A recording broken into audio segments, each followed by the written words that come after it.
Welcome to Austin, man. Cause we Austin, Texas, marching, stepping, hands on our weapons, cause boys be flexing. Kelly in the game like a pin 'em off the chain. These boys are hard to tame, can't do nothing love it, man. Cause we Austin, Texas, marching, stepping, hands on our weapons, cause boys be flexing. Kelly in the game like a pin 'em off the chain. The boys are hard to tame, can't do nothing love it, man. Well, I be flousing while in Austin and them boys gon' hate. Some boys be popping trunk, but I be popping tailgate. The trophy truck, sitting no book, I'm about to get me. What's up, world? This is Albert Redeaux, a.k.a. Mad Creole, for the Austin Icons podcast. Today's guest is an Austin hip-hop pioneer. He's inspired the whole city, even myself. This is DJ Casanova. What's up, man? Bro? How you feeling? Not too bad. Man, what's going on? I'm good, man. Like you said, we done turned from producers and DJs and everything else to podcast people. Podcast people. Hey, you have to no market untapped. None. You got to diversify. Man, to start this off, I need to know where you from, where were you raised and born and raised? Where we gonna start out at? Let's take it back to the beginning. Born in Jamaica, the island Jamaica, not Queens, New York. Oh wow. Born in Jamaica, okay. Raised in New York. Last part ended off in Jersey before I ended up in Austin, Texas. Then, oh man. Now I'm residing in Florida. And I'm done moving. Yeah, that's a lot of moving. Wait, are you the only one in your family that did music, or are you come from a musical family? I'm the only one. Well, my cousins, but they fell off quick after I learned to DJ. They kind of, I picked it up from them really, and then just kind of ran with it. When did you start DJing? Like, when was the first time you literally? First time I touched the turntable. Yeah. It was like 76, 77. I was like, wow. Yay high, pulled up a milk crate to reach the turntables. Oh my God. By the time my cousins caught me, I was better than they were. Seriously. So that's crazy. So wait a minute. So now 77. Okay. So now you were around with the birth of hip hop. When Flash and them, my cousins used to hang out around the same areas with Flash and them, go to the park parties. And so they got their little DJ set up at the house. Like I said, when they go out to play ball or whatever, I pull up a milk crate, turn everything on, watching what they were doing, started following. By the time they caught me, I was running beats better than they were. I turned around one day to put a record out, and they were all standing at the door like, go ahead. That next weekend, they took me out to the park, and I did my first park party. See, you have the most unique perspective. So what was it like in New York and just in that whole, man, that time frame? It was exciting to me because I've never seen that stuff. It's like they were doing, you heard the tapes, they were sitting on the stoop, got the big radio, hear the cars go by, the OJs that they used to call them back then. That basically were taxis, private taxis, basically playing the flash tapes and stuff. It's like, ooh, you hear it, but you've never seen it. Then you finally see somebody doing it. It's like, oh, that's what they're doing. And then after that, it was like a drug. It just hit me, and that was it. Because I remember first rap song I ever heard was, I want to say, "Gotta Be the Hip, the Hop, the Hibby." It had to be that one. That was the yeah, man. That was the first one. I mean, literally. So we got that probably 2-3 years, or maybe a year or so after it actually happened, which is crazy. My first paid gig, I was 14. I think, yeah. Oh 14. Man. And where was that? Where were you at? When you was 14, where were you at? I just moved to New Jersey. I was still back and forth from Brooklyn to New Jersey. My mom had bought a house in Jersey, and I finished up my 7th, 8th grade in Brooklyn and just took the trains over on the weekend, stayed at my aunt's house in Brooklyn still, and took the trains back and forth. And so when I was in Jersey was more house music at the time, club music. Okay.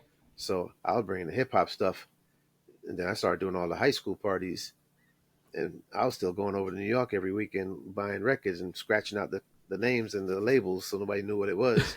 So I was up ahead of everybody by weeks, sometimes a month before they even got certain records. So that's why I would do most of the parties, because I had all the records and nobody could figure out what they were. So you got to have some crazy stories. I mean, I know if Oh, anybody that we would know that you was hanging out with or you was DJing around at that particular moment. um, DJ Cheese was the first Okay. DJ that won the World Supremacy. Yeah. I won't even get. Yeah, we had some battles. Yeah. See you. Yeah. See, there you go.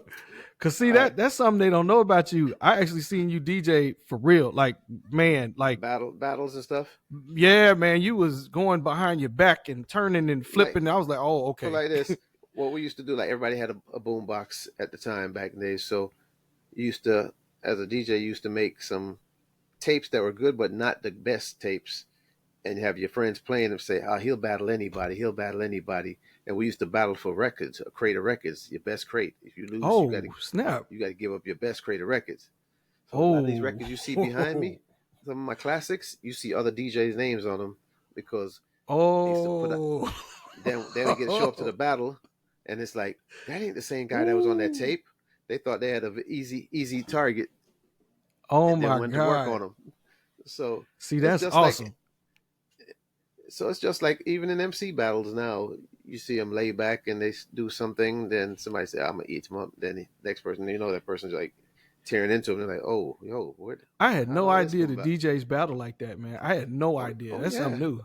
Oh, yeah. I know you battled, but I didn't know you like that. I mean, that's some serious, you get shot over something like that, man. Create a record. Well, you gotta have roll deep. Like my friend Mike, he was like 16. He was like 6'2", 250. So I'd be like, gee. I'm small. I'm a small guy. I've never been a big guy. Go through crate, Mike. That crate right there. Ooh. Pick it up, roll out. I like East Side High. Remember the Joe Clark movie, East Side? Yeah. I used to DJ that high school. I used to DJ there all the time. And the school is like that. Yeah, shit, that looked like LBJ and Pierce. Used to roll deep. Like basically, like half my school used to go with me when I do parties in other areas, in Jersey. Man, that's crazy. So what? What people I don't even know? It's like, Cass, we're the party this weekend. Like, cause that's when I had to carry the crates, the speakers. So I had a bunch of people coming with me because they want to get in the party free. So they carry the crates of records, help me with the speakers, everything. So which rappers? What rappers were because I know by that point they were kind of I know they were jumping in by that time. I saw a few. I saw Latifah, Chill Rob G. Okay. Because I used to go down to Mark's house, Mark the 45 King, and buy records from Mark. Okay. Like I said, I was a little small young kid. Yeah. So I was at that time I was like 15. Getting ready to be 16. I used to go down to Mark's house all the time when he was working on Latifah and all them. I used to actually talk to a girl that used to be around him that was a DJ that was a part of the Flavor Crew. I don't think she made it officially into the Flavor unit, but she was right in the beginning part of them. So I was down. She was a part of she was affiliated. I guess the best way to put it. So I was down that way a lot with them. But other than that, I didn't really deal with too many people when I was in Jersey. I was going back and forth to New York, hanging out with my cousins and everybody else, and just getting into the scene. I was sneaking. So what changed? What changed? So what changed? I mean, you was what 14, 15. So that was what you about in high school. So you was yeah. Freshman in high school. So by the time you was a senior, what was going on? When my cousins already graduated, they were older than me, so they were at Rutgers College, Bloomfield College, Seton Hall. So I started doing college parties. In high school, I'm doing all the college parties. Just migrated. all the fashion shows. That's why I said I was getting paid from day one. So I knew about my business. So when I came to Austin, there you go. I was about my business already. So by the time you got out of high school, then what was the next move after? Did you go to college? I went to college in Tampa. Did some college there, and I got bored with it. I wasn't like mentally focused, which should have been. Then I went to the Air Force. That's how I ended up in Austin. I was at Bergstrom. Gotcha. Yeah. What'd you do in the Air Force? I got to ask this. What was it? Search and recovery, billeting. What else was I doing? When did you come to Austin? What year? 86 in 86. Whoa. Yeah. Oh man, you might have knew my stepdad. You knew my dad. He was in the Air Force. Sergeant Carter. Yeah. Finest, Sergeant Finest Probably know Carter. him by face. I met a lot of people. Yeah. A lot Man, of I used to people live came on through. base. I lived on base around that time. I was what, about 7, 8, 9, 10, somewhere around in that range. We used to live on base. Man, that was a Yes. great place. Oh, I loved the Air Force Base. It was so much fun. What was that group that they used to have that would it was like a choral group. They would sing and they had DJ, had all kind of Yeah. little. I can't think I of the name didn't. of them, but It's funny. I don't know because I didn't. I was on base for work, and then after that, I was in Austin trying and to you was find gone. what was going on. I was trying to find out what See, was going on. I was starving. Put it like this, I was starving. I went to basic training in San Antonio. yeah. Got our little day pass or whatever. They used to have a DJ come to the, and I'm straight off New York, DJing all the time. I have no equipment. I was like fiending, Oh, like I was a dope fiend to get on some turntables. Finally yeah, went nothing. home. I went home for 2 weeks, and then had to come right back to Austin. Like me and a Mhm. guy were the two people to get our orders, last two to get our orders. He got mine out in North Dakota. I got Austin, Texas. I was like, Oh thank wow. God. I said Texas can't be there, but thank God. I used to go around Givens Park everywhere there was a party, whatever. Tried to get on Yeah. people like nah, because they ain't know me, which I understand now. But back then I was pissed. I had a little chip on my shoulder after that. I had 2 weeks. I had a week on the books. I drove to New York, got a U-Haul, loaded my stuff up, and drove back. Oh, you can. Oh, yeah. You came. You came to I come came get it back in. with my stuff. Started doing some free parties. Did some stuff in the park. Did some free parties, and after that, that's when I started shutting the city down. That's how I got And that started is in no. Austin. That is no joke. I am not gonna lie. That was that. Oh man. All I remember is being in high school, and I first remember just we would go to Givens and Rosewood and all that during the summertime, and people that don't know that ain't from here, it would be huge. When I tell you, the whole park would be just Mm-hmm. completely mobbed. It would be packed. So everybody from all over Austin, shoot, anyway, and all the other surrounding cities and towns, they were all just mobbed to Givens and Givens Rosewood. Park on It a would just be Sunday. Yep. huge. Oh my Yep. God. And I remember going there with me and my partner. We was there one day, we was walking, and we could hear the music, but we running around just doing us. So we get closer to like the middle of the park, and then all I see is this person, this is like a little bit of a speck of a person just going at it. And I'm looking, I'm like, what is that? And like, I don't know. That's a DJ. Yeah, that's Casanova. Oh, okay. And we go up there and look. I got close enough to when I could get there. I saw it. I was like, oh my God. I mean, because I realized this one person is literally got all these people just, they dancing. Everybody's dancing. Everybody's just having a good time. And that was my first time seeing you like in person. Mm-hmm. Your name, I'd heard it, but I never had saw you. It's just everybody used to talk because I think one of your people used to come to LBJ all the time and drop off flyers and all kind of stuff. So we would see the party flyers and everything. But man, that was a good time, man. That was fun. When you look back at it, it's a lot of fun, man. It's a lot of fun. Some things you don't remember till somebody else starts talking about it. And it's like, oh man, yeah. That was awesome. I'm sorry. That was just too much fun.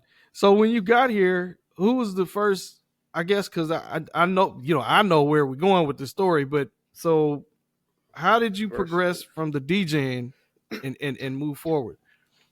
well, when I got here, like I said, I didn't have my equipment. I went home, got my stuff back, and I don't know where I was. I ran into Chuck and Quince, Okay. Papa Chuck, basically. Papa Everybody Chuck, knows me as shout Papa out. Chuck now. Ran into Chuck and Quince, and they said they rapped, and I said, "Yo, I DJ." And I was used to doing just running beats for MCs and stuff, Yeah. So we got together. We were after that was my first group. It was me, Okay. Chuck, Quince, Okay. and then after that faded out a little bit. Project Crew, Clay Moski was in the Air Force Project also. Crew. He came in one night. I was on duty, and he was like, "Yo, what's there to do?" I'm like, "Well, I'm getting off in a little bit. I'm going down to Tootsie's Uh-oh. Riverside." Yeah. So I took him with me, and then we started talking and building, and found out he rapped, and then took off from there. Who was So all the that's how members of Project Crew? myself, Teddy Lee from San Antonio, Claymo, and Terry T. Gotcha. It was Okay. And Terry and was basically no. Go ahead. go ahead. I said Terry was basically kind of like the financier Okay. / kind Okay. of somewhat manager, but I was pretty much doing all the bookings and getting everything set up. Okay. You know, Got you. So then what happened? I mean, so that time once you met, did well before that with Quince and with Chuck and with Quince, Chuck. we did every chitlin circuit, I call it, every small town within range of Did they between record? Houston, Dallas, Austin. Yeah, we did some local stuff. We tried to record. Then I started buying more gear and getting into doing stuff at home. And then we did a couple of studios. We did some stuff in. Chuck got signed. Well, that's a later story, but we'll get down to that. We'll get to that part when how Chuck Yeah. got signed. But Yeah. yeah, as far as Chuck and Quinn, so we did all the little towns with a guy named R.K. Mays. RK Mays. Oh yeah. You know R.K. He's I sure do. slash Hustler. So he used to Hustler, set up baby. little shows all through the areas and everywhere, little side shows between here, Colleen, everywhere. So we were doing shows with him and stuff like that. And you know, we didn't take it as far as we should, but we could have. But you know, it just kind of ran the course. Mm-hmm. Then when I did the Project Crew stuff, I started to advance and things started flowing how it should. I think that's a little bit after. I'm trying to think if I met you right afterwards or before Project Crew. Right after, but almost the same time. It was pretty close, but yes, right towards the ending of Project Crew, I guess. Yeah, right at the end. So did you record, like, were you doing this in a studio, a house, or where did y'all record the actual album? A lot of the free stuff that we were doing, I was doing on a 4-track cassette. But you got to be kidding me. I'm so anal. I have always liked my sound clean. I've always been precision as far as how I want stuff to sound. So my dad used to own an audio TV repair shop in New York. So I learned how to fix amps and take them apart or whatever. And he had his Macintosh amps and stuff that I wasn't supposed to touch and all that stuff. So I know what clean sound and stuff, certain things, how to sound. Right. And the frequencies. So I always made sure all my stuff was crisp and clean as possible. So most of the stuff, free stuff, was done on a 4-track cassette. And man, that's crazy. Then I upgraded later on and got 8-track, Fostex 8-track cassette recorder that I was doing most of the stuff out the house with at one point. But then we were using incredible. Our first record we did at Lone Star Recording Studio. Okay, is that where Army Man, right? Because everybody knows the Army. So that was done at Lone Star. That's the first time I ever programmed a beat. Those songs. Now I listen to them, I'm like, ooh. But are you kidding? That's the first beat you actually made, like literally programmed yourself and put like this. That's crazy. Brought the SP1200 home on a Friday. By the Saturday morning, you couldn't tell me nothing about it. We went in the studio. I think it was that Tuesday, and cut that record. Oh my God, that's incredible. Literally, that is really incredible. That's crazy. I mean, the thought of that is crazy. I'm the person that if I see something, like nobody taught me how to DJ. I looked and saw, okay, they did this, right, and then did it. Same thing with trying to make a record. I can't play. I wish I could. I wish I had learned how to play back then, right, and knew how to run the keys. I'd never touched the keyboard, never touched the drum machine, nothing before. I just said I want to learn how to make a record. So I went out, got the gear, and set up, boom, boom, boom. By the time if I got stuck, then I'd look in the book. But I figured everything out without doing manuals and stuff. How much did it cost you for studio time back in that time for Lone Star? Well, Terry kind of worked out something with the gentleman that owned the studio, because we were in there so much doing that. Mm-hmm. So they ended up giving me my own keys to the place. Oh man, it's called. They did mostly jingles during the day. So after 5, the studio nobody was there unless they had a certain session or something. So they just told me go in. If I ever come in, just log the hours, whatever I use. I wasn't logging the amount of hours when I was in there from like 6, 7 in the evening till 3, 4 in the morning. All the way around. Yeah. Oh man. But that's how I learned. Taught myself how to engineer. Taught myself how to splice 2-inch tape. That's right. Splice tape. Edits and all that's that an stuff. art. That's an art. You don't even hear nobody say nothing about that, man. Slicing tape. Self-taught. I heard it on some like Jelly Bean Benitez records and stuff. I'm like, how'd it go? I'm like, right. All right. So then pause the tape. You hear the, then you learn how to slice the tape. That's how you get it. And trial and error. So yeah, I still got that's old school there. Actually, I still got my 2-inch reels up on the shelf up here from the whole Project Crew album that we never put out. I haven't seen a reel in man. I learned how to do that from my mom. You remember them $150 for 15-minute tapes? Oh yeah. See, my family, they my whole family's music. So I lived in the studio. I was a kid playing. I started singing at 5. So I was sitting there listening and watching people do studio cutting tapes and all that. I'm like, what the hell are they doing? I'm tearing up the tape while they cutting the tape. I'm trying to grab it and get him out of here. He doing too much. Yeah. So you don't ever learn. I was basically self-taught. Like I can play somewhat now. I can't like run the keys like you and most people, but I can figure it out. I'm self-taught too, so I don't play as good as it sounds. I can program the hell out of it. I can figure it out. If I need something really intricate, I get somebody else. This is the okay, yeah, right there. That's it. I'm the black sheep of the family. Why did you learn how to? I am a master of nothing. I can play everything. As long as you want me to play a certain thing. But don't ask me to tell you how I did it. See, that's how you work. That's what it is. That's it. But man, okay. So now, if you got that going, did Army Man? How did that come about? Like, was it like you did you know that was a single, or and then did you get distribution, or how did this thing end up as big as it was? We did that at the house. We came up with the idea, cut it, and then Terry was like, "Yo, let's go in the studio." I was like, "What's it gonna take to get this record done?" Like, record? Yeah, okay.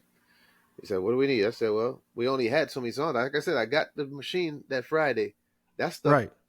Clay wrote, Teddy wrote, and me messing around and said, this beat, this. Like, okay, keep that beat. I got something for it."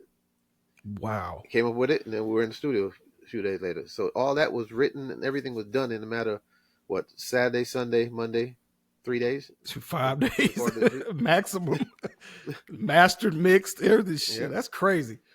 Then we actually drove down to Dallas. I got in the phone book. Okay. Searched for Preston Plants. They had Rainbow Records, and it was Rainbow and Dallas. Drove to Dallas. Oh wow! Price did it. Got the lacquer, the acetate. Came back. Waited for it to get pressed and put it out. Oh my God! Did you go hand to hand? I mean, like to store to store? Hand to hand, little mom and pop stores. I forgot. Okay. The one in Killeen. When we did shows, Houston, Dallas. When we did shows in New Orleans, we were hand to hand in them. Hand to hand. See, that's crazy. See, that's what I remember. Here's the slick stuff. I was getting stuff played in Houston. Like RP Cola used to BJ in Houston. Yeah. So he used to, every time he come on the show, he'd have somebody doing a rap for him. So I said, "Yo, we're going to do a couple of rhymes, get it to him." Did a whole afternoon mix. I think he was do the whole intro for him. Blah, blah, blah, blah. Project Crew. Blah, blah, blah. Make sure the names are in there. We go to Houston, go to Rhinestone Wrangler. Rhinestone Wrangler. Crew. Yeah, be like me, Clay, Teddy, Chris, our dancer, Jay Smooth. It'd be nobody's birthday, but when we're in there, it's somebody's birthday. That's right. In the house. Happy birthday to Casanova. Or happy birthday to Claymore. Whoever. None of our birthday, but we get the shout out. Get the shout out. Shout out that we in there, and we started doing shows in Houston all along everywhere. So that's how people started knowing. So we started hanging out with Royal Flush and a whole bunch of the Houston artists that were coming up then. So we were known far that way. Then we got the show in New Orleans, did the New Orleans show. We did the NWA, Bismarck, and a couple other people we did some shows with. We did the Guy show. Okay. Our biggest show was where the Spurs used to play in San Antonio before they got the new spot. The arena that they had. Yeah, I forgot what remember they call that arena. I forgot. I'm so off of that. So yeah, I forgot all about it. when I say we tore that show down like we were the headliners, we were supposed to do like 10 minutes. We ended up doing over 30 minutes on that show. Whoa! It was us, Sir Mix-a-Lot, Stetsasonic. Oh my God, man! A whole bunch of people. And when I say, see, that's awesome. Full. That was. We had some fun, man. We had some fun. So after Project Crew, or not after. Well, so once it was in the store. Japan. Yeah, I was just gonna say, yeah, you went away. That's a tour. That's real. How did you get that? How did you book the Japan thing? How did that work out? What's his name? A gentleman that was originally doing some bookings way back for R&B groups in Japan. Mm-hmm. He had did some business over there before, and him and his partner was like, "Hey, they want a DJ, American DJ in Japan, do a 3-month tour." I'm like, okay, fine. DJ Thriller, remember Thriller? Yeah, Harry, yeah. He was supposed to go with me, and somehow he got in some trouble and couldn't make it. Okay. So the week before we were supposed to leave, Teddy, that's what Project Crew, my MC, I just taught him how to DJ enough so when I'm doing the club, I need to take a bathroom break, run the bar, whatever. He could hold down some records. Keep it moving. Give me a quick break. I said, yo, Teddy knows how to DJ. I'd rather go with somebody that I know. Right. And when we got there, luckily, they really wanted an MC and a DJ. They wanted a group. So that worked out like perfect. And then later on, you were still in the military? Nah. Later on, we talked them into bringing Clay over. This was right after I started traveling. Like the week I got out of the military, I was on the move. Got you. So you just bam, you just out of here. Yeah. That's crazy. We did 3 months in Japan. Didn't want to come back. Had a great time. Man, I bet that was just wild. Just completely culture shock, having too much fun. Yeah. So when y'all came back, I remember hearing about, I was like, Japan? I'm like, what? Like, what? That's incredible. Especially at that time. It was a beautiful thing. Y'all went by yourself, or did you go with a whole? It was just y'all. It was just me, Teddy, and the gentleman that was sponsoring, that got the connection. You might as well say my manager. Call him our manager because he's the one that set it up. He flew over with us, did the introductions, and he was gone 2 days later. Then we were there for 3 months. Man, 3 months. The guys that brought us over, or the people that they had a couple clubs. And they believe in knowing what they're paying for. We got in, the time difference is like, 14, 15 hours? Yeah. When we got there, we're tired. It's about like 2 a.m. They took us straight to the club. Not even to the hotel. Straight to the club. Talking, ain't no changing. Fed us. They're like, so what do you need to get started? I'm like, 2 turntables, mix blah, blah, blah. They had said whatever they said. And they had the main club upstairs where we were going to be wasn't finished yet, and they had like a Motown. They called it Motown Temps, where they did like R&B soul stuff. This isn't like a giant office building. Okay. The one club is on one floor, then you go down like four.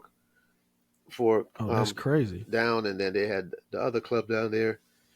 They were like, we're like, okay, so by the time we walked, they took us down to the other club. Somebody had set up some turntables. Said, "Is this good enough?" Just handed us a mic. Wow. Like, okay, do what you do. We want to see. How long was the sets? How long were your sets? We just did like quick 10, 15 minutes. They just wanted to know what they were paying for. Oh, wow. Okay. Yeah. Okay. Straight to business. Then it's like, okay, sat around some more, talked, and they took us to the hotel. Came back next day, and we figured out the schedule and we were going to do what. It was nice. Man, that is just... And then every other club that was in the city, they had flyers everywhere. American DJ and MC, blah, blah, blah. So people were coming from Tokyo to see us. All the other clubs were basically paying us to come in there. Not even DJ just to come hang out. They just wanted to see that you were Americans. Yamaha paid us to come do a show. We're thinking we got to do a whole set. We did one song. They were like, okay, thank you. They just wanted us to try out some new gear, new microphones and headphones and stuff. Then it said we can come in and do a record. We did a recording. They had a serious studio in the back of the Yamaha music store. The recording studio they had in the back was like unreal, state of the art, ready to go. Yeah, see everything. Ooh. They just wanted to see how a rap record was made. So we knocked out a quick one, did a quick mix on it. They're like, okay, thank you. We're like, that's it. So like, yeah, like okay. Ooh, that's crazy. So we had a really good time there. So then after that, you got home, you came back, and then what was the next adventure that we went on? Things went kind of loose. Well, no, we did the new music seminar. Okay. Me and Clay did the music seminar with Coolie Girls, and everybody all went to New York. How'd you meet the Coolie Girls? A guy named, I don't remember exactly where, but a guy named John PhD was producing them at the time. He was going to UT. So then I think I did some cuts on the song he was doing for them. Then after I got some gear, then we started connecting and doing some more stuff. Then I started doing some stuff for Erica. Because then they went off, then they took off as well. Yeah. We did like I said, we did the new music seminar. And you realize you don't realize how young they were till later on. Man, they were young. Yeah, because we were going to the clubs after parties from new music seminar, after the convention and stuff. They couldn't go in. So they were tearing up the hotel room, throwing everybody's clothes around. Hey, we had a good time. Yeah, they definitely are young, because I ran into them when they were 12, 11 maybe. Yeah, maybe 11 or 12 years old. And first time I ever saw, I was like, man, y'all are young. And they got the beatboxing and rapping and going. I'm like, whoa, what is really going on? Whatever happened to Cam Productions? Cam was doing back in them. Cam. Yeah, Craig Wood. Shout out Craig Wood. Was back in them real heavy. Took us on a lot of shows to Houston and everywhere. Yeah, Cam, man, that was another dude that was really, man, he was doing it. I mean, he was really, really out there. I remember Cam, you guys, and then there was little like side movements. I remember like little artists kept popping up, but I didn't know your name would be attached to it, but I didn't know exactly where they came from. Like Candace Fresh, I heard Candace and Stanley. MC Yella. Stan brought me a lot of people. MC Yella. Yeah. I did some stuff with Kid Ice. Kid Ice? Stan was a main part of that part also. It's like, it's weird. Austin goes in different sections when you see the intricate parts of the puzzle. It might be a small piece sometimes to the puzzle. Yeah. But then you stick it there and then it just spreads out. So it's a lot of different little things. It's really political. That too, yeah. But, back then it's also everybody's friendly, but everybody's in competition. Yes. You know very what I mean? much. It's where now people would be basically hating each other nowadays, but we were all hang out together, whatever. But okay, he's doing this. Now I got to go do this. I got to come back with something better than that. Yeah. And you know what? It was friendly. Well, you know what? You guys were more friendly. I'll say my time frame, the people that are my age, even though I hung out more with you guys. See, I didn't hang out with nobody my age. I didn't even really, I went to school with everybody you pretty much dealt with, like KB and Thriller, and I went to LBJ. So that school pretty much had almost everybody in it. Dinky D, Pat Love, you name it. We just had the whole school was just all about music. Candace Fresh is actually my classmate. I didn't even know she rapped. I had no idea she sang, rapped, did nothing. So I had no idea. I got kicked out of LBJ in my junior year. So I was gone. And so I had no idea until I got back home. When I came back home, she was doing a video shoot at Playland or something like that. And that's when is Candace Fresh doing who is Candace Fresh? And what are y'all talking about? And I still didn't know it was her until way later. I was like, oh, okay. I said, oh man, I didn't even know that she was rapping. Just crazy. Yeah, Austin is very segmented. It's What? just the nature of the beast. People make it out of Austin and you don't even realize it because what's his name? Right. The drummer guy, Brandon Yeah, Brandon Brandon. Temple, the drummer from I think he That's went to right. LBJ. Yeah, he did. I'm in New York one day driving down in Manhattan. I'm turning the corner. He's standing on the corner. I'm like, do, hey, it's like, what you Man, doing here? I'm here working on some music. All right, it's like, that's real. I have ran into so many people on the road, not knowing, because again, like you said, you're in your own bubble and you're doing you, and you're not really thinking about other people, and you just be somewhere and Albert, what's up? Oh, hey, what's going on, man? How you doing? What you doing here? I'm up here at the Billboards Awards. I'm over here like in New York, or I'm here. You're just like, wow, I didn't know you was out here moving around like that.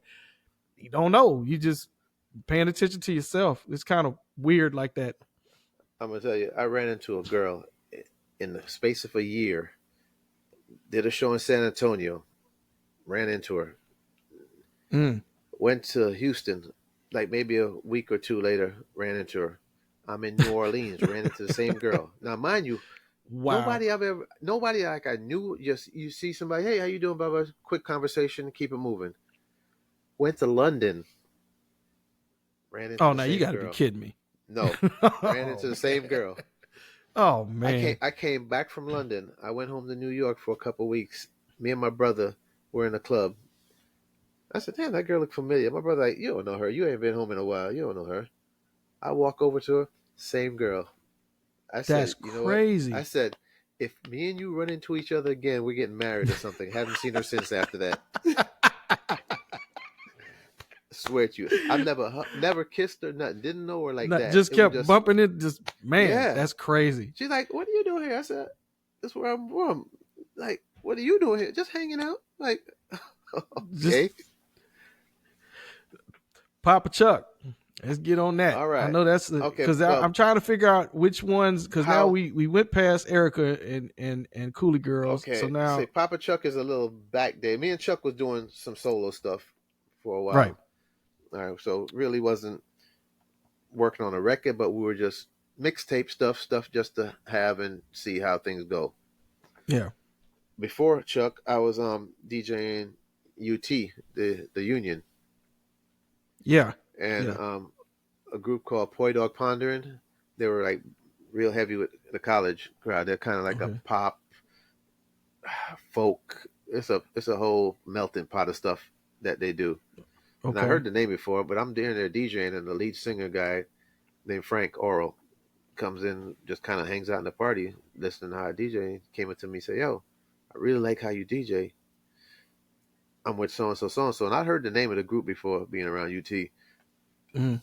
We're getting ready to start our record in a month or two. Really love for you to do something on it. He didn't know me from anybody. He just happened to hear me DJing. Didn't know if I Okay. produced or nothing. And he actually called me, gave him my number. He called me a couple months, said, "Hey, we're getting ready to start doing a record." Did it over at Arlen Studios. I produced a couple songs for them, and we went to Dallas, did the recording down there for that the single. Then we came back to Arlen, and the producers that were producing them, because they were signed to Sony CBS. Okay. The guys came in from London. The guy that remember that record, Our House in the Middle of Yeah. the Street.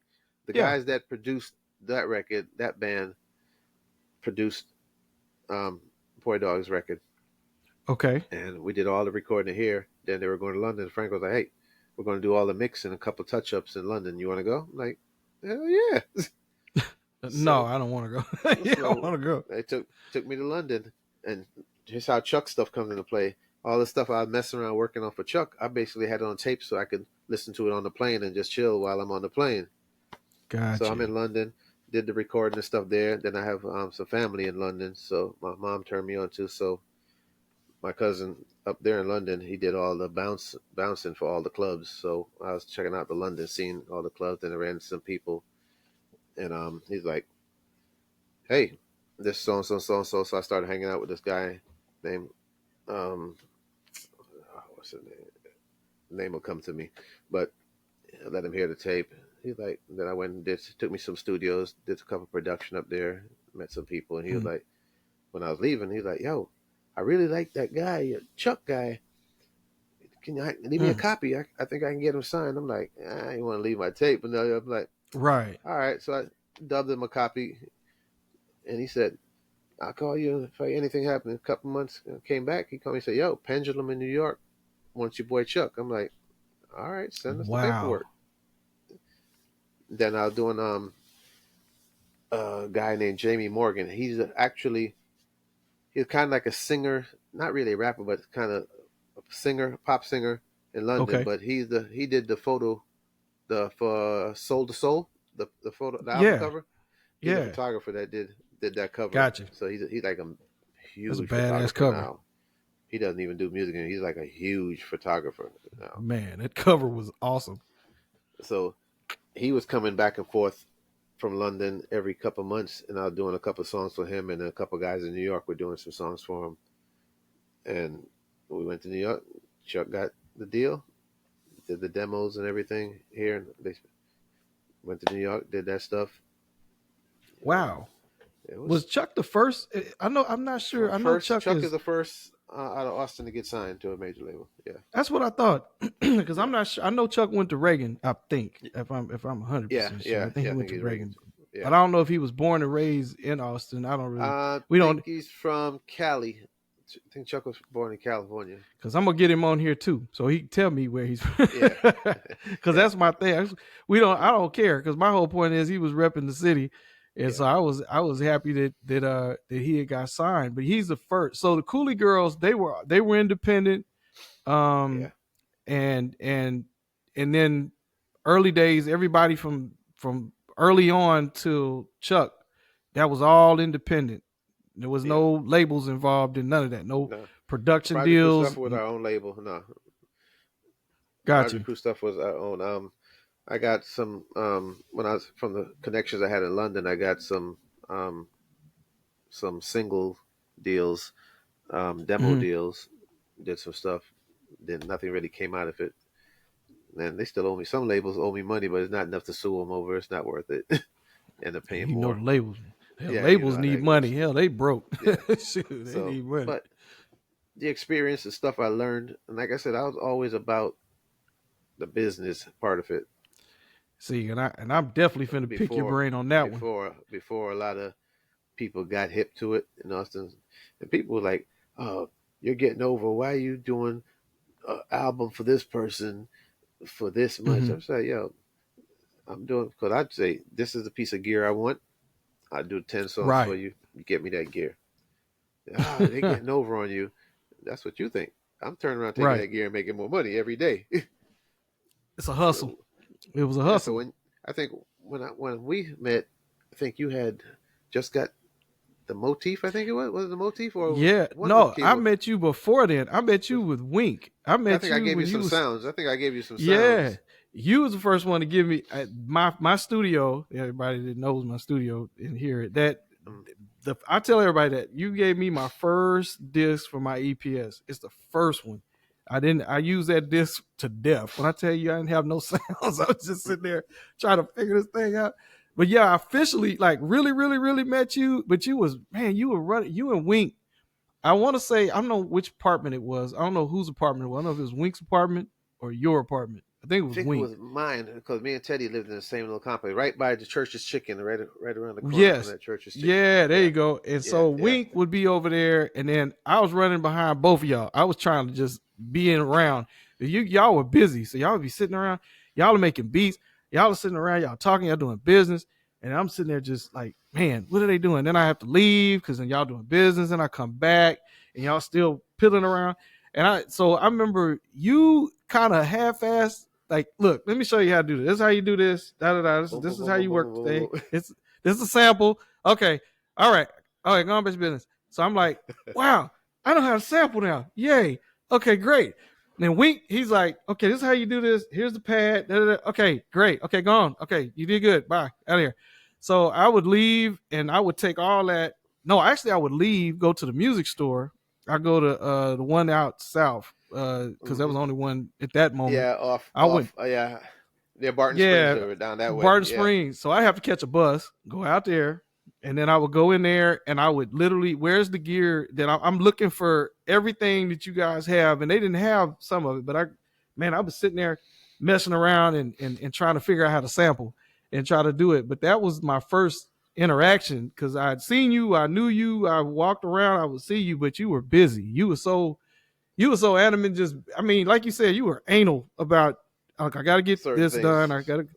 And I was like, man, he is so business oriented that you never see you. You know what? That's one thing. I have seen you DJ all kind of different parties to everything else. I have never seen you actually relax, like, like kick it. Like you sitting there just talking to people, having a good time. You are literally working. There's no, yeah, that's great. Da da da da. Thank you. Blah blah blah. Back. Where do you get that from? Where does that come from? It's just the drive. Like I said, music, literally, Albert, from the time I touched the turntable, music has been like my drug. I don't smoke. I drink occasionally in a hangout setting or whatever. I definitely don't pop no pills. I don't want nothing up my nose, and I hate needles. So I used to tell everybody I'm the worst dope fiend you could ever be around because I'm not getting none of that. I said, music has always been my drug. Like I said, when it hit me, it's never left me. I've been burnt out a couple times where I'm like just burnt out, but oh man, I'm tired. But it's always been since from day one. Once it's hit me. See, and like I said, I wish I had somebody to teach me how to produce, or I wish I was around people. Everything I sat, looked, and figured it out. So that's why I really didn't have a set sound or a style, because I was just creating as I went, learning different things. Oh, this does this piece. I can do this. I can squeeze. And that was the blessing of having that SP1200 as my first piece of gear, because I only had 10 seconds. So you ain't lying. That thing. Everything I had to do, I had to squeeze in and figure it out. And quick. Turntable, boom, boom, boom. And then, so when I got an EPS and then I got the ASR 10, I was like, oh, shit. That was a lifesaver. That was that thing was, jeez, that was a piece of gear. It was from just, man, it was like space age when you think about it back then. When you got it, you got tracks, man. You got memory. And the only reason I went and got an MPC, me and my partner at the time, Kool-Aid. Yeah, Kool-Aid played all the keys and stuff.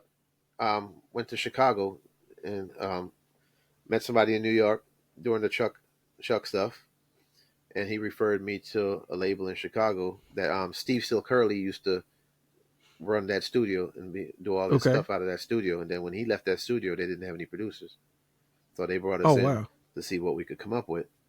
We did some stuff for Shantae Savage. Remember that record, Don't Want No Short Dick, man? Yeah.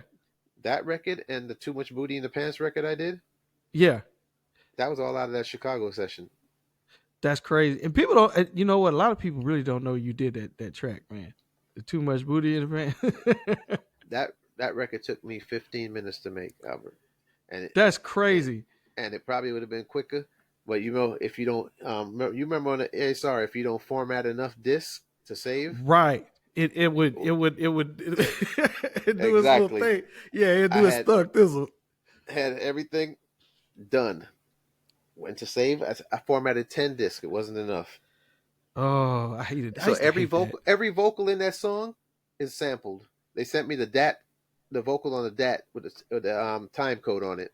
Had a glitch in the time code, so I couldn't sync it up. So every vocal on each key, everybody gather around. It's the T about to throw down. Every single, just like that. Oh, you had to every vocal literally put laid out on the ASR. Okay, you had laid out on the ASR. I sequenced everything on the ASR. The whole beat I did on the MPC. All the vocals are on the ASR sequence. Oh my God. Yeah, that's not fun. None of that's fun. No. That's work. That's a lot of work. Just to do one song. That record, royalty-wise, still does pretty good for me. Oh, hell yeah. That's awesome. That is one of the, man. See, that's what I was saying. So what time frame did you do that compared to Chuck? That was before Chuck. No, hold on. No. Sorry. That was after Chuck. Gotcha. That's after Chuck. So Chuck got his deal, and he went on to do that. Yeah, because then he moved to Houston. I didn't do anything okay, else after that with Chuck. okay, Because the label was pushing him to have these other producers in New York. right. Well, it came down to the A&R for the project picked some of his friends. Yeah, I was just gonna say that's how it always works. You know, so I kind of walked away from that. And actually, we just released it a couple of years ago. I just released that whole demo session. What the label paid for? All right, the label paid for me to do the stuff. Okay. Did the recording here, then we took it to New York. They didn't say we're going to track everything in New York, so I tracked everything in Austin at Production Block Studios. I forgot where it was, downtown somewhere.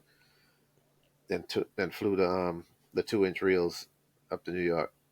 Right. Got there, they wanted more production, so I wasn't prepared to do stuff. So we tried to force do some stuff, but they turned him on to some other producers, and he stayed up in New York and got that done, and I came home. Gotcha. So that kind of, then Chuck, when he came back, he moved to Houston. So then I Right, stepped off and started doing the Poi. I think I did the Poi Dog stuff after. No, sorry, I'm lying, because Poi was what got Chuck signed. They took me to London. So the Chicago thing was after, it was after Chuck. Okay, gotcha. Yeah. Gotcha. So then, when you jumped off of that, then where'd you head? Then when was next? By that time I was all over the place, man. I was producing I had a slew of MCs in Killeen that was coming up from Killeen and Dallas. I was doing music that's when I started branching out. I was doing mostly like 2-3 songs for different people. I had a group called the Slang Lords. We released a CD. A group called Landlords of the Morgue. Then I was just doing stuff for everybody. I was Bavu, T-Double. Yeah. Show T some stuff. I think I'm the only person that's ever produced anything for T other than him doing everything, because T does all this. Yeah, he do everything. Yeah, I think I'm the only person that's ever done. Yeah, I think I'm the only person that's ever done songs for him. Shoot, you know what? And his production is just awesome. Oh, I love his production. I'm a fan. I've seen it on camera. I haven't been there in person. I've seen the gear. I think he has everything from the beginning of music all the way to, he's got every little thing, everything, detail. Yeah. I don't even know where he gets all this stuff. He took what I told him a long time ago and he ran with it and multiplied everything I told him to do. I believe it. I said, start from when I showed him how to do some stuff. And I think I sold him his first mixing board also. I had ordered something from one of them online places at one point, and they sent me one, and I don't know what happened. They sent me another one. They sent me 2. Okay. I was like, okay, I'll sell you this one for cheap here. See, that's, and that's where a lot of people ask me that. They were like, well, where do you get, because most of the groups that I dealt with, a lot of them, even Flow Mob, that's a good. So Flow Mob, when they first came to the studio, they didn't have any, they had a little bit of discs and stuff.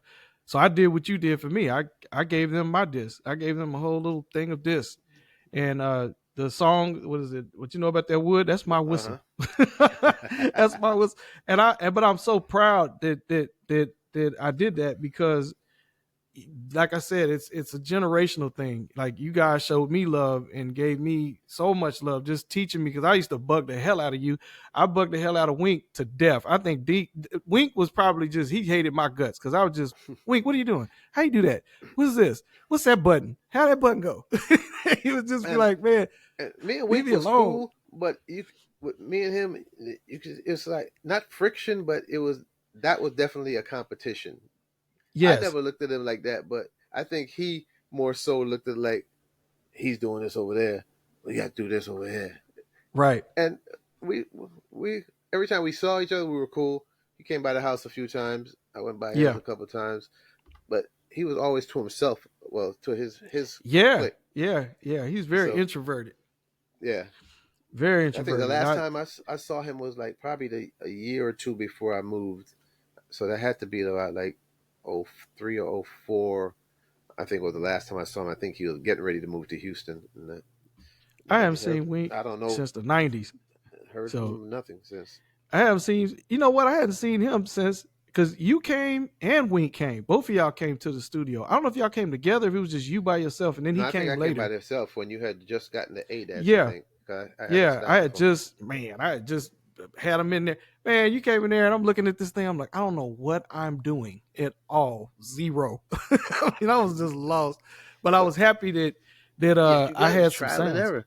It's trial and error, man. It's Man, I had to learn. You know, we it was a figured it learning out. thing. Yeah, Well, like I I talked. would come to your gigs and I would ask you, hey, how do you make the bass come out of the speakers like that? You're like, well, this is how you do it. You put your headphones on, you turn around, you know, you like tweak it. And this, I'm like, oh, okay, Mhm. cool, bet. But Take off. that's why I said I like stuff sounding a certain way, and I know how it's hard for me to tell somebody you're gonna get this frequency here and blah blah. I Yeah, know once I'm yeah, hearing it and I'm moving and feeling it out, okay, that's the sweet spot right there. And I right. always, like I said, from a 4-track cassette, even on the regular cassette, when I used to overdub, I used to make sure my shit is nice and crisp and clean. And I've always just followed through with that. And then as you Man, that get is more equipment and better equipment, then you fine tune definitely. more and more. But because I felt good, like the new music seminar, Yeah. KRS One's engineer was running the music board when we were doing the performances and stuff, and everything was on a cassette.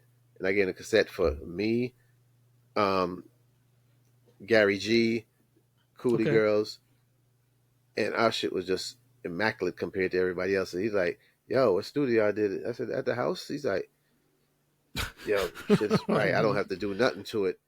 And that's a Levels are nice, cassette. everything." Yeah, and I was like, "Yo, appreciate that." Man, see So, that takes good ears and really because that's something I did notice whenever I would listen to your music. I could tell it was your music because it was so clean. The kicks and the bass, it rung out. You know what? You could put anything you mix up against just a regular song coming from a high powered studio, and it would just boom. It wouldn't. It's like you never knew the difference. And you got to think that's incredible. Not being able to use a high powered studio to make the music. That's just yeah, that's you got to incredible. work with what you got. You have to work with what you got. And like now, I tell everybody, I love the way music gear and everything is progressed and advanced, but that Yeah, was sometimes it's kind of the worst thing that ever came out happened to most of that's us true. younger producers. It's a blessing, but it was a curse because I was making, and I'm sure you were making a hell of a good amount of money doing Yes, the stuff at home in the studio, at home. Now everybody can pop up a laptop and a mic man. and do whatever you want. That killed the producer, It well, the killed real off all it. producers. It They killed killed off everything. It killed a off lot, everything. but but time waits for no man. No, you know it has to evolve. I It has, think yeah, it had to it evolve, but does. it it hurt a lot of big studios too. But Oh now yeah, people just throw stuff out, and it's like some things are nice. Some now a lot of those people are taking their time and fine tuning and really getting into the plugins and stuff. But at one that's point, right. it was just, oh, I just did this. This it's out there. No, you know the internet, and we were talking about that a couple of days ago. Yeah, it's a blessing and it's a curse. Yes, anybody can just throw it out there, and mainstream music kind of sounds like that, where they're just chunking stuff out there like that. But Yeah. if you notice on the internet, people are literally you can listen to whatever you want. So now you see more, I guess, people that really take their time, they're Yeah. musicians or they're DJs and they're working and that kind of thing. They're getting some feedback because people all over the world are able to actually listen to the music and they can hear the difference. They say, oh man, I like Hmm. that music right there, instead of it being the industry that tells you this is what it used to be. That's it. This is on the music you're going to hear unless you get it from the artist or you get it some kind of And way, on the street. and the only thing I miss is the distinction of everybody. Like none of my stuff sounded like yours. You didn't sound like me. You didn't sound like they, but we were all doing our own thing that what we thought we wanted to hear things to sound. Now, like my argument, I can't tell who's who. Me and a couple of people. This is my argument. If we're in a club, hanging out at the bar, having a drink, just holding a conversation, we get into a good conversation. 10, 20 songs can play, and we don't even realize that the song has changed. And that's for real. And the rappers too. Whereas back in the day, we're like, yo, that's all right. Yeah. And we was talking. Oh, yeah. All right. Mm-hmm. Yeah. You can't do that no different. No. There's no difference. There's no difference of even East Coast, West Coast, South, Atlanta, nothing. Everything is pretty much the same. You got the chosen few that's doing some different stuff. That's right. As a whole, that conversation, nobody can argue with me about it. I said, me and you can go out now and go stand at the bar and just hang out. Play the top 10 tracks, and you wouldn't even know it was the same and song. If the DJ's good and he keeps his flow mixing fine, you probably won't realize 5-6 songs have gone by. You won't. Yeah, and that's real. And that's the sad part. They took the whole fun out of it. I'm not knocking them getting their money. Get your money, but it's just that's what I miss out of. So now we were talking about sampling. I do stuff, but I do it because I want to do it. Now I don't do it that I have to. There you go. I'm doing stuff for some friends over in Africa. He's over there working for the government over there, and I do a lot of overseas stuff now. I really don't do too much stuff here. I pick and choose. See, that's what I do now. I'm retired. I stay retired. I'm not gonna come out. I just have fun. Like you said, I do it because I enjoy doing it still. You don't want to, man. I remember. I think I hit you up on Facebook or something. You said, "What are you doing?" I said, "I'm retired. I'm sitting here with these kids." You said, "Why?" He said, "Why are you retired? What the hell are you doing?" And I thought about it. I said, "Yeah, I know. I'm just sitting around here. I'm not doing anything. I guess I need to get up and do it." Because you know why? It got so bad in my head. Like you said, at a certain point, you're producing music for everybody, and you're not doing it for you anymore. I lost the visual, and I lost the feeling, and it's just like it ain't me anymore. It's just, oh man, you did this, you did, yeah, it's great, but it's not me. I don't know, I don't have that feeling anymore. And it was easy to walk away, but that didn't mean I stopped. It just meant I retreated back into my own studio and my own play. I can make music by myself. I don't really need to put it out. It came to the point. COVID actually brought me back out. I'd walk in here and like, yeah, I got an idea in my head. And I turn right back around, walk back out the door, go turn the TV on. That was me. It's like, and then what really made me jump on it, my friend, one son, he was in a couple of groups I did some stuff for way back, and we've always been tight. And I've never not had a song on one of his albums. Mm-hmm. And then he dropped the album, and I didn't have one song on it, and I'm like, yo, and I called him. Like, yo, what's going on? And we hadn't talked in a little bit. And I said, yo, that's the first album I've never done anything on with you. He's like, wow. I said, all right, you know what? We're going to do something. Now, give me a little bit. Then we started talking. He was over stationed in Africa, and then we were back and forth on WhatsApp. And he's like, I got some ideas. I'm like, all right, send me the idea. He showed me some stuff. And I'm like, all right. Then one night I sat down. I had my laptop in my lap, my little controller on the armchair, TV on, headphones on, and I knocked out like 4 tracks. And I like, wow. Just emailed them over to him. He's like, okay, I see where we're going. Cool. We started out in one direction, and it just blossomed as I was just coming up with different stuff. And he's like, yeah, I like that. I ended up knocking out a whole different, went totally opposite of where we were supposed to go with it, but it came out good. I had some club stuff on there, had some little everything. See, you got the same treatment I did. I have a friend that did the same thing to me. He just bugged the hell out of me. He come over here and come on, man, I got one album. I had never done an album for him, and everybody else I never did it for him. And he just was always, somebody I really, really, really loved to death. So I was like, all right, man, I'll go in here and do it. So I go in here and I'm working with him, but I'm not consciously thinking that I'm doing anything. And to be honest, I wasn't sure I could get back in here and do it because I really stopped doing anything for probably about maybe 8 years. When I actually came in here and I started, because the studio was up, I had it already ready. I'm like you said, it's like a ninja. I got all my stuff ready to go fight. I just wasn't able to go in here and do it. I walk in, leave.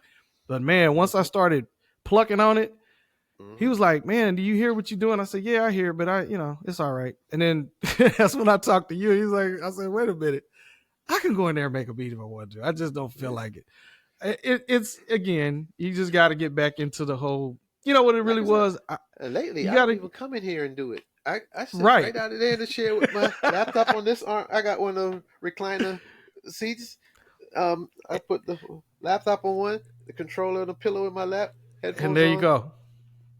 Do what See, I'm I doing. got to have the keys. I got to have my keys and my bass and all my stuff in here. I got to have everything. Then I email it to myself, listen to it in the car while I'm going to work. Like, and there you go. All right. Okay. All right. Or I sit it down for a couple of days and come back to it later and be like, oh, okay. All right. All right. Then I start hearing stuff and then take it from there.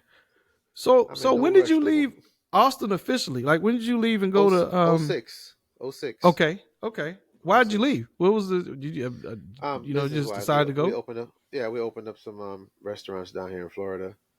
Okay, restaurants. Okay, what's that? What's going on with that? Remember CC's? No, we got rid of that. CC's Pizza. Yeah, we had a few of those down here. Okay. So you was entrepreneur for real. Then after the economy switch, we got out of that, and then I started doing some other stuff in district manager and general manager for a couple other places. Got you. So Florida. Where you live at in Florida? Is you just everywhere? West Palm Beach. Ooh, man, I used to have fun.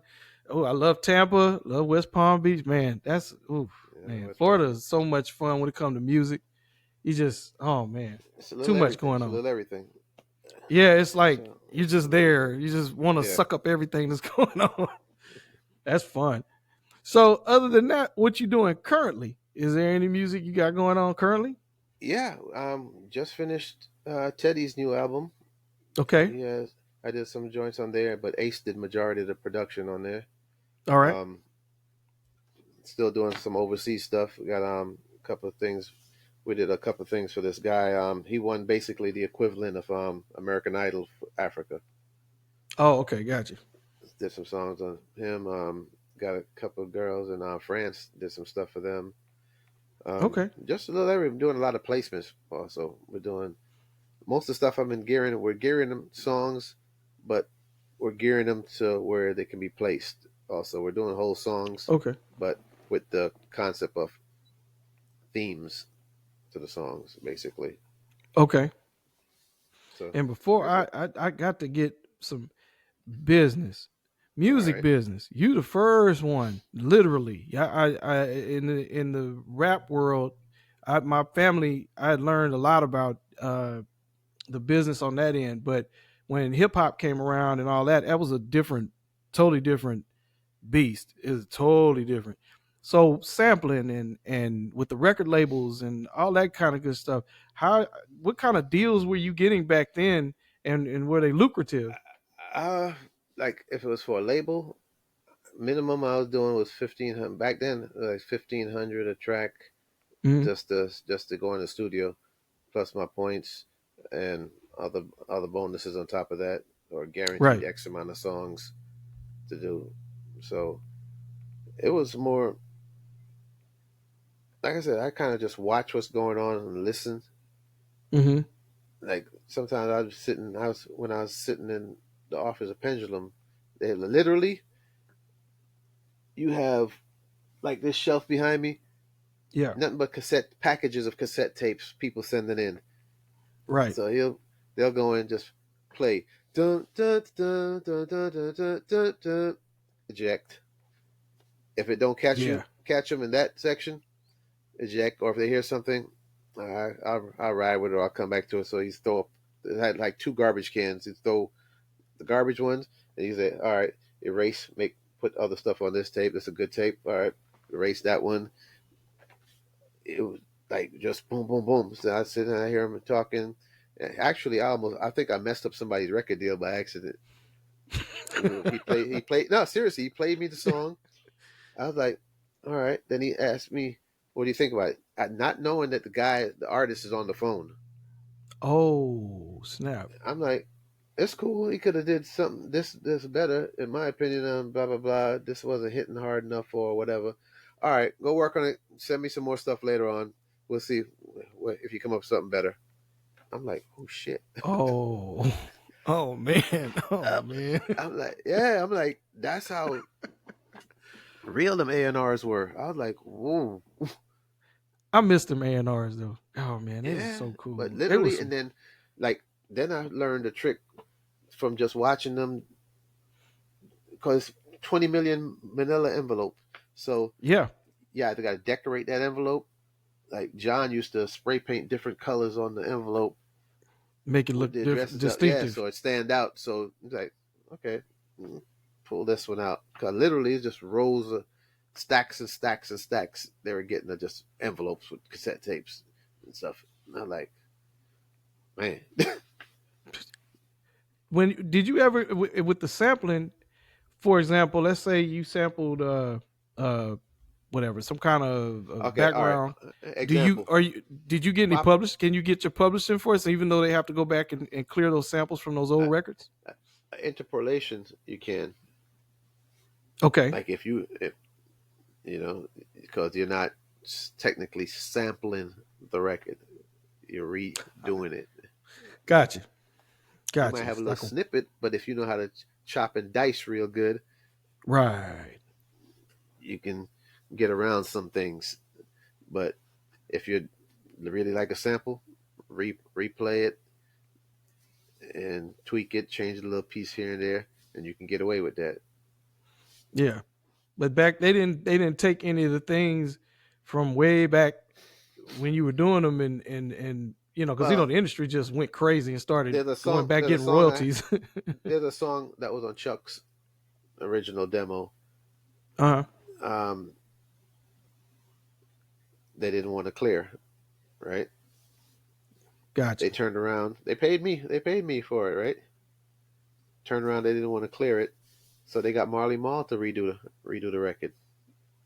Marley turned around and used the same damn sample. I was going to say he's gonna mess around and just gonna be another sample. Marley turned around and used the same sample. You gotta love the business. So I got paid. Marley got paid. Song right. never came out. That song never came out. That's crazy. So nowadays, I guess in retrospect, these kids is able to get more money because they're all just using the loops. They just using loops. And now everybody gets paid because it's okay. Before the artists were a little tighter back then. Now the artist is like, okay, they're using this. I want this percentage out of it or whatever. Everybody gets their cut. Come on, it'd be a fool to turn down. Yeah, free money. Your record's been sitting on the shelf for how long? You'd be a fool to say no. Just like Rick James with MC Hammer. Rick came out of jail, driving down the highway. I can't touch this. Called his lawyer. What the hell is this? Don't worry, you're getting blah blah blah blah blah. You're getting your money already, bro. Okay. So it's you getting maxed out with this one. This is gonna max you out. Hammer's getting you all your money. Back then, I didn't even care about if I put something out. It's a lot of independence. If I did something, it got to the point where you want to sue me over it. That means I did something right. That means that record is doing something. I'll take the loss. You ain't lying.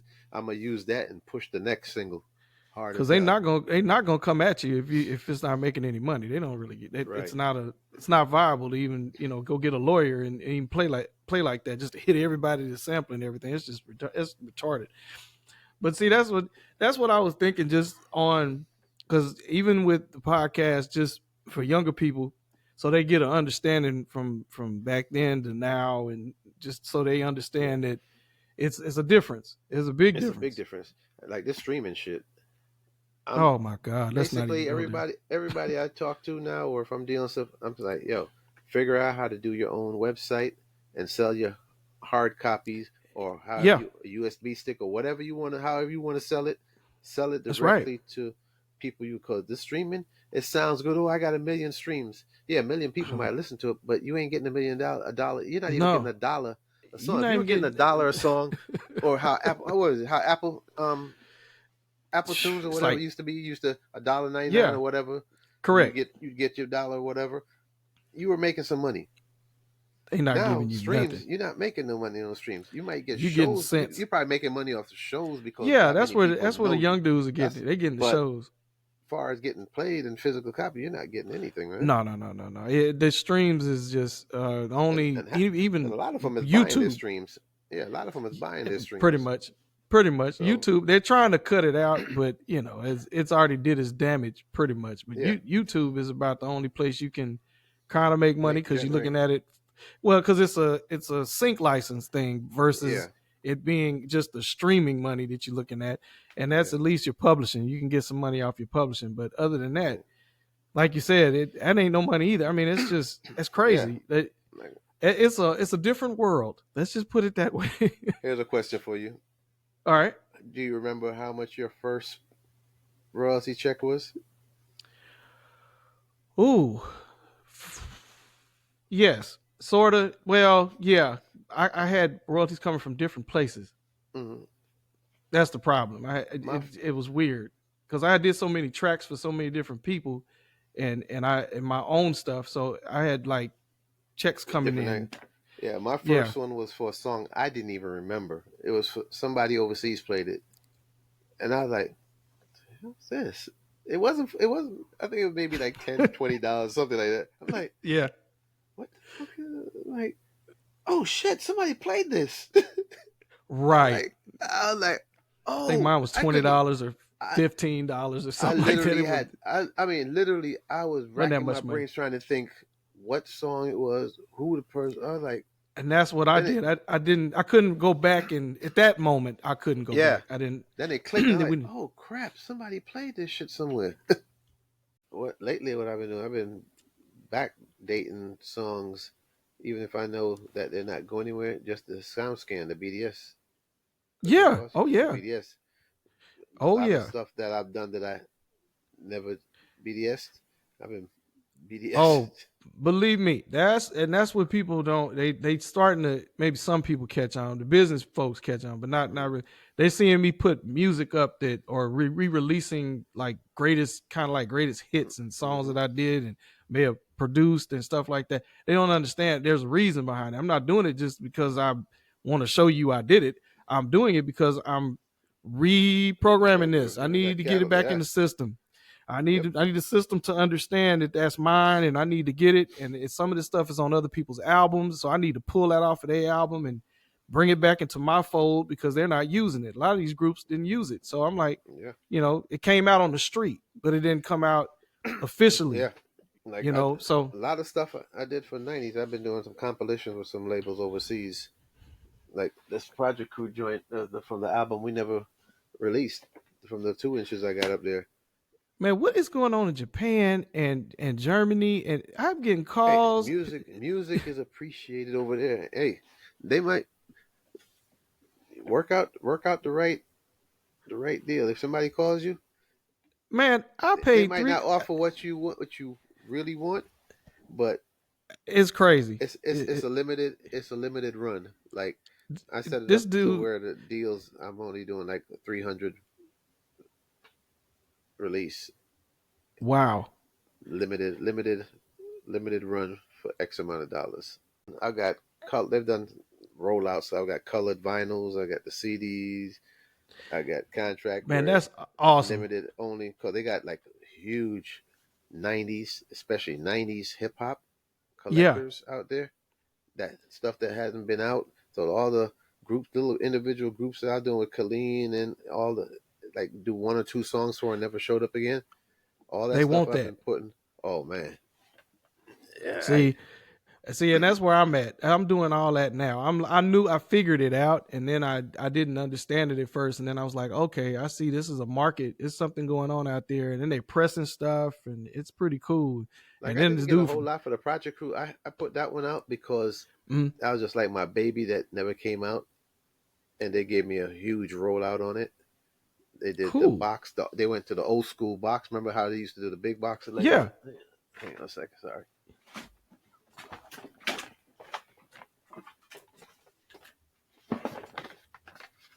Sorry, they did the whole Oh yeah. old school style big box. Oh yeah.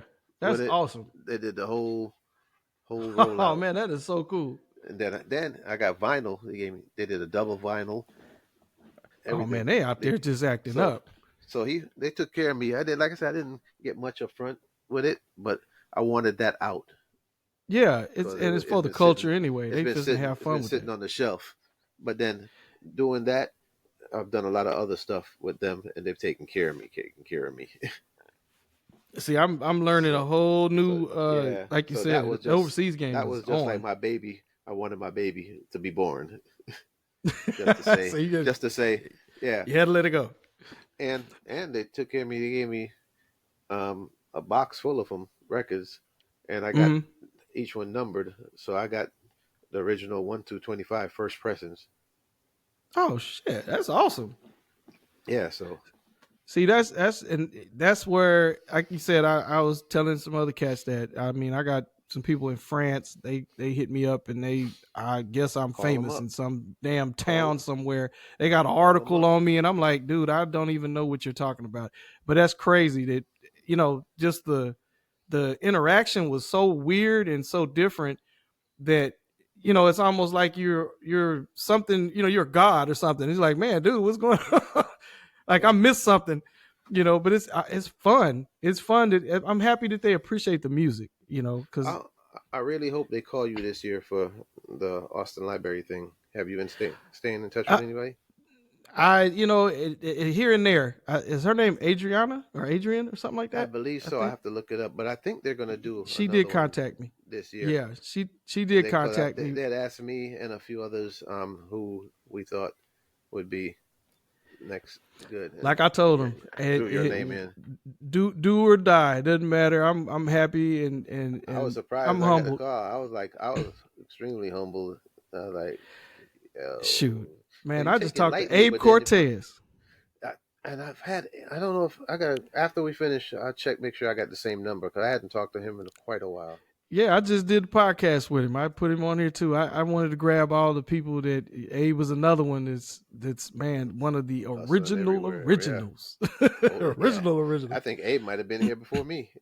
Oh man, he was. He was, trust me. Yeah. Abe was around. Abe was 12, 13 years old. He went to the same high school I went to too, but he also was in Pierce.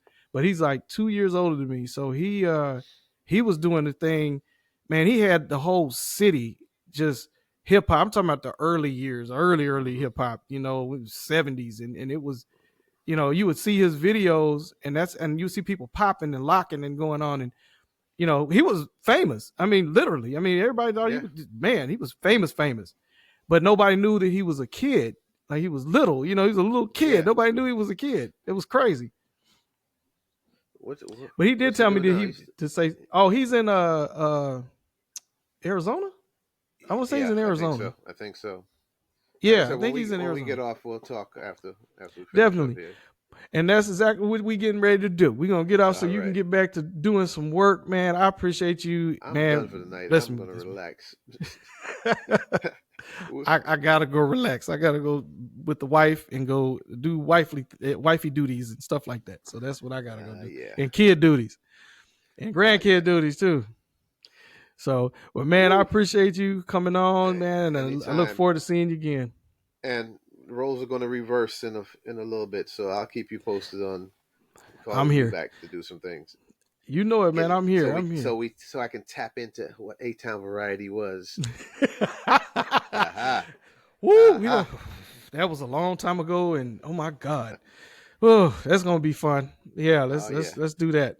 Well, man, like I tell everybody, we're gonna say peace to everybody, and man, I appreciate it again. You coming on, man. Thanks for everyone that's ever supported me. Appreciate you. You know it. Marching, stepping, hands on our weapons, cause boys be flexing. Deadly in the game like a pin 'em out the chain. The boys are on the tank, ain't no never loving, man. Well, I be flousing while they lousing, and the boys gon' hate. Some boys be popping trunk, but I be popping tailgates. The trophy trucks, no book.